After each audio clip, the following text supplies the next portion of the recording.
Hello everyone, this is Just a Dad. Today I'm going to do a small review, unboxing, and should I buy the Keurig K-Select, model number K-80. So this is a very nice looking Keurig machine, but I do consider it kind of dated and a little old looking.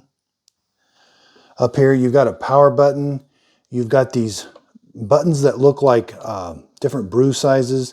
The more modern Keurigs actually give you the actual ounces that each one of these brews. But this one, the smallest one, is 6, 8, 10, and 12.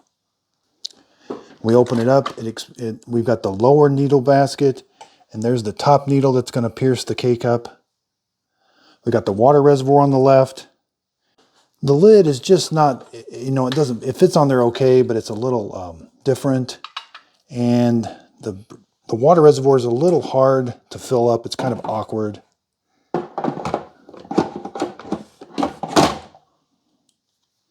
Dimensions, front to back, it's almost 10 inches. Left to right, it's almost 8.5. It's not a very tall, but it's about 18 inches tall coffee maker with the handle. Okay, so let's check the temperature of the coffee coming out. About 187, 189. So it's a very fast coffee maker. It starts brewing almost as soon as you press the button. And you end up with a 169 cup of coffee. That's a pretty hot cup of coffee.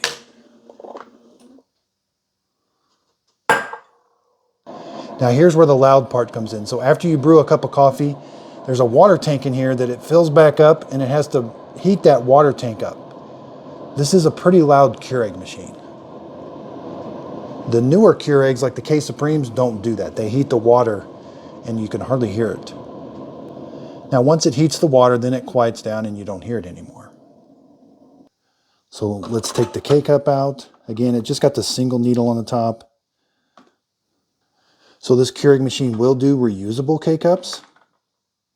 Now they say it's a hot water dispenser, so say you leave the K-cup basket empty and you just close the lid and select a brew size. It will brew hot water, but you do have some kind of leftover taste of the coffee inside that.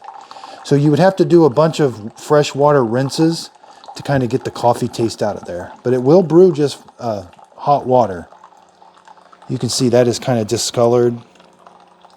Now, what you could do is you could change out that bottom needle basket. Buy you a new one. And if you want to just do fresh water, change out that bottom needle basket. And have one for coffee and have one for fresh water. So you end up with a really hot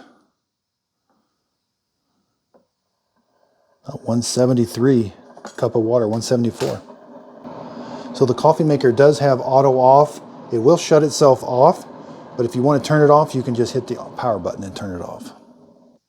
So if your coffee maker's been sitting overnight, when you first turn it on, it won't be ready to brew right away because it has to heat that water inside that tank. So it'll sound kind of loud for a while, and then it will be ready to brew. And if we look at it on the left, the water tank is nice and clear. You can put a water filter on it. It takes a tall handle water filter. This is what the water filter looks like. You just put it in the tank and it'll snap onto that black part. Make sure it snaps onto that black part. That way the water has to go through this filter before it goes into the tank. Again, here's that bottom needle basket. So it can come out. So if you wanted to do just hot water, I would buy a new one of these and put it in every time you wanted to do hot water. I'm also going to do a comparison with the new K Supreme Plus Smart Coffee Maker. Which one of these should you buy? Thanks everybody for watching.